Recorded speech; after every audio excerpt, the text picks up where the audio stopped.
அன்பான தமிழ் மக்களுக்கு என் வணக்கத்தினை தெரிவித்துக் கொள்கிறேன். இன்று நாம் பேரறிஞர் அண்ணா அவர்களின் சிறுகதைகளில் இருவர் என்ற கதையினை கேட்கவிருக்கிறோம். இந்த கதையில இரண்டு கதாபாத்திரங்கள் வராங்க. ஆனா இந்த கதை கதாபாத்திரங்கள் கேட்கக்கூடிய கேள்விகள் இருவருக்கானது அல்ல.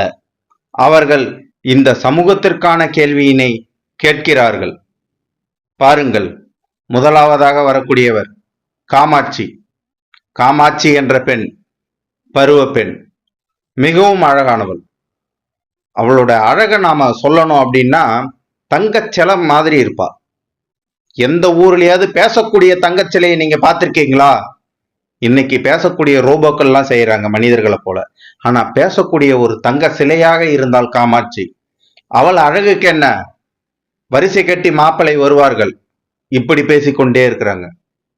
அவள் சுறுசுறுப்பு என்ன, அவள் தன்மை என்ன, என்னைக்காவது நம்ம சிரிச்ச முகத்தை தவிர வேற எதையாவது நாம பார்த்திருப்போமா? இப்படி சொல்றாங்க சில பேர்.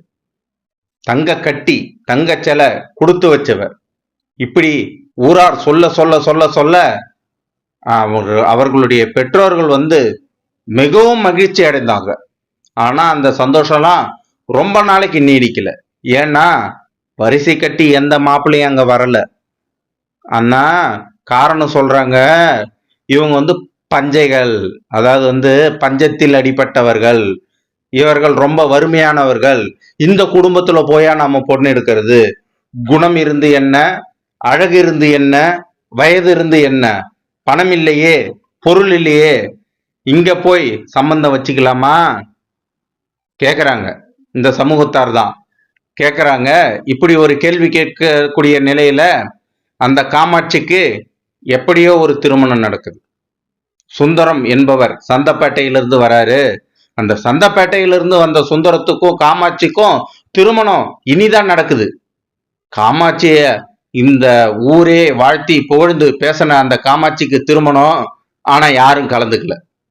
ஏன்னா அவர் வேற ஜாதியாம். வேற ஜாதின்னா முழுக்க முழுக்க வேற ஜாதி இல்ல, ஒரே ஜாதி தான், ஒரே ஜாதியில வேற பிரிவு. அதே ஜாதியில் இருக்கக்கூடிய மற்றொரு பிரிவை சார்ந்தவர். எனவே ஜாதிய கட்டுப்பாடு போட்டு விட்டார்கள். அந்த காமாட்சியினுடைய குடும்பம் ஊரால் ஒதுக்கி வைக்கப்படுகிறது. ஊர்ல யாரும் அவங்க கிட்ட பழக்க வழக்கம் வச்சுக்க கூடாது அப்படின்னு சொல்லிட்டு ஒதுக்கி வைக்குது. ஏம்பா வேற ஜாதின்னு சொன்னாலும் பரவாயில்ல, இந்த காலத்துல நினைப்போம், ஒரே ஜாதிக்குள்ள எப்படிப்பா நடந்திருக்குதே. 1950கள் காலகட்டங்கள்ல இப்படியும் நடந்திருக்குது. அப்ப இந்த கட்டுப்பாடுகள் போட்டதுனால என்ன ஆகுதுன்னு பாருங்க. இவருக்கு காமாட்சிக்கு ரத்தினம் என்ற ஒரு அண்ணன் இருக்கிறான். அந்த ரத்தினம் அவர் பாத்தீங்கன்னா நல்ல கட்டிலங்காலையான ஒரு ஆண்மகன். அவருக்கு தன்னோட அத்தை பெண்ணு மேல ஒரு ஆசை. அவருக்கும் தன்னோட தங்கச்சியை நல்லா வாழ வைக்கணும்னு ஒரு ஆசை. சரி, நம்மெல்லாம் பஞ்சைகள், நம்ம வசதி இல்லாதவங்க அப்படின்னு தானே நம்ம வீட்டுல யாரும் பொண்ணு கேட்டு வரல. நாம யார் நமக்கு கேட்டு வராங்களோ அவங்களுக்கு கொடுத்துருவோம், ஒரே ஜாதி தானே, இதுல என்ன உட்பிரிவு இருக்கு அப்படின்னு சொல்லிதான் இவரும் சம்மதிச்சு சகோதரிக்கு திருமணம் செய்து வைக்கிறார். சரி, இப்படியாவது நம்ம தங்கச்சி சந்தோஷமா இருக்கட்டுமேனு. ஆனா அந்த திருமணம் ரத்தனத்தினுடைய வாழ்வுல ஒரு பெரிய இடியா உழுது. காரணம் என்னன்னா, அவர் தன்னுடைய அத்தை மகளை நேசிக்கிறார். தன்னோட அத்தை மகளை தான் திருமணம் செய்து கொள்ளணும் அப்படின்றது அவருக்கு ஒரு எண்ணம். இந்த ஆசைக்கு தடை போட்டு விட்டார்கள். ஏன்னா முதல்ல ஒரே ஜாதியா இருந்தாங்க, இவங்க வேறொரு இனத்தில் திருமணம் செய்து கொண்டதால் அந்த குடும்பத்தின் மீது ஊர் கட்டுப்பாடு போட்டதால் அதே ஊரில் வாழக்கூடிய தனது அத்தை மகளை அவரால் இனி பார்க்க கூட முடியாது என்ற ஒரு நிலை ஏற்பட்டது. இவரு இதை நினைச்ச ரத்தனம் ரொம்ப வேதனைப்படுறாரு. ரொம்ப வேதனைப்பட்டாலும் சரி, நம்ம தங்கச்சிக்காவது கல்யாணம் ஆச்சு, நம்ம சகோதரியை போய் நம்ம பார்த்துட்டு வருவோம் அப்படின்னு சந்தைப்பேட்டைக்கு போறார். அந்த ஊருக்கு போய் பார்த்தா அங்க காமாட்சியினுடைய கதையோ படுமோசமான ஒரு கதையாக இருக்கிறது. காமாட்சியை திருமணம் செய்து கொண்டவன் ஒரு கயவனாக இருக்கிறான். மதுவுக்கு அடிமையானவனாக இருக்கிறான். அவன் குடும்பத்தை நடத்துவதற்கு பணம் கொடுப்பதில்லை. அவன் ஊதாரியாக இருக்கிறான், சூதாடியாக இருக்கிறான். அதனால காமாட்சியினுடைய வாழ்வு அங்க இன்பமா இல்ல. இத பார்த்த ரத்தனத்துக்கு மன வருத்தம் ரொம்ப அதிகமாச்சு. என்னடா இது, வேதனையா போச்சு, என் வாழ்க்கை தான் இப்படி போச்சு. சரி, தங்கச்சியாவது சந்தோஷமா வாழறா, அதை பார்த்தாவது ஒரு சந்தோஷப்படலாம்னு வந்தமே, அவளுடைய வாழ்க்கையும் இப்படி கேள்விக்குறியா நிக்குது. நாம இனி என்ன செய்யறது, இனி மரணம் ஒன்றே முடிவு அப்படின்னு சொல்லிட்டு ரத்தனம் முடிவு எடுக்கிறான். அன்று இரவு முழுவதும் தன்னுடைய வாழ்ந்த வாழ்க்கையும் தற்போது வாழக்கூடிய வாழ்க்கையும் அவங்க 2 பேர் முன்னாடியும் காட்சியா வந்து வந்து வந்து வந்து போகுது. பொழுது விடிஞ்சது. ரத்தனம், காமாட்சி நான் ஊருக்கு கூட்டிட்டு போறேன், கொஞ்ச நாள் சென்னை அனுப்பி வைக்கிறேன் அப்படின்னு சொல்லிட்டு காமாட்சி அழைத்து கொண்டு போறான். இவங்க 2 பேருமே வழியில தன்னுடைய சோக கதைகளை பேசிக்கிட்டு போறாங்க.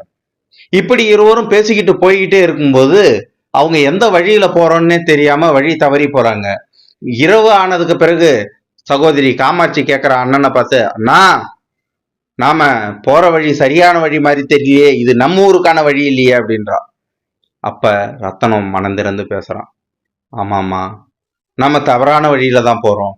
இருந்தாலும் நாம ஊருக்கு போகல, என்னால இனி வாழ முடியாது, நம்ம குடும்பத்து மீத கட்டுப்பாடு போட்டாங்க, நான் விரும்பிய பெண்ணை என்னால திருமணம் பண்ணிக்க முடியாது, அதனால நான் இறந்து விடலாம் என்று நினைக்கிறேன் அப்படின்னு சொல்றான்.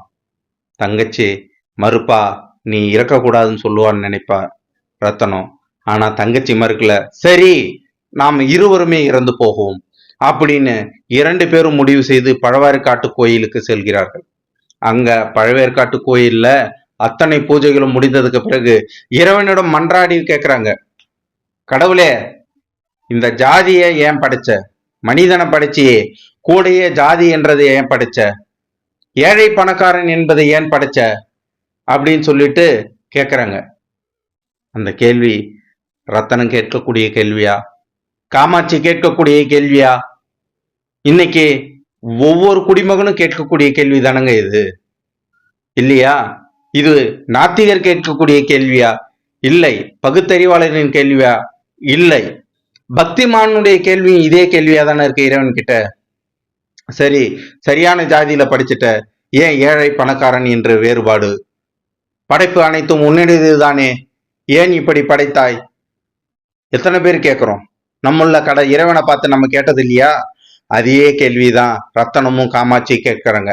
அனைத்தும் ஆண்டவன் செயல் என்றால் இவர்களுடைய வேதனையும் ஆண்டவன் செயல்தானே. இதற்கு யார் பதில் சொல்ல வேண்டும்? ஆண்டவன் பதில் சொல்ல வேண்டும். ஆனால் ஆண்டவன் என்று பதில் சொன்னாரா? சொல்லவே இல்லை. ஆண்டவனுடைய பதிலை அவர்கள் எதிர்பார்க்கவில்லை. தாங்கள் ஏற்கனவே ஒரு முடிவுடன் வந்து விட்டார்கள். அதனால அனைவரும் கோயிலை அடைச்சிட்டு சென்றதுக்கு அப்புறம் கோவில் குளத்துல காமாட்சியை தள்ளி விடுறான் கல் நெஞ்சோட ரத்தனம். அடுத்து ரத்தனமும் அங்க விழுந்து இறந்து போறான். இந்த இருவருடைய கேள்விகளுக்கு இன்று வரை விடை கிடைக்கவே இல்லை. சமூகத்தில் ஏன் இத்தனை ஏற்றத்தாழ்வுகள்? சேர்ந்ததா ஏற்றத்தாழ்வுகள்? 75 ஆண்டுகள் ஆகிவிட்டதே சுதந்திரம் அடைந்து இந்த கதை எழுதி. தீர்ந்ததா? இல்லையே. இன்றும் பல்வேறு ஏற்றத்தாழ்வுகள் இருந்து கொண்டுதானே இருக்கின்றது. இதை நாத்திகர் மட்டுமா கேட்கிறார், ஏன் இது இப்படி இருக்கிறது என்று? இறை வழிபாடு உள்ள பக்திமான்களும் இதே கேள்வியை தானே கேட்கிறார்கள். இறைவனிடம் எவ்வளவு மன்றாடி இருப்பார்கள், ஏன் இன்னும் எதற்கும் விடை கிடைக்கவே இல்லை? அந்த இருவரின் கேள்வி இன்னும் கேள்வியாகவே இருக்கிறது. அந்த கேள்விகளுக்கான பதில் என்று எப்போது நிரப்பப்படும் என்று இந்த உலகத்தை அனைவரும் வேடிக்கைத்தான் பார்த்து கொண்டிருக்கிறார்கள். என்ன செய்ய முடியும்? நம்மால் அதை தானே செய்ய முடியும்.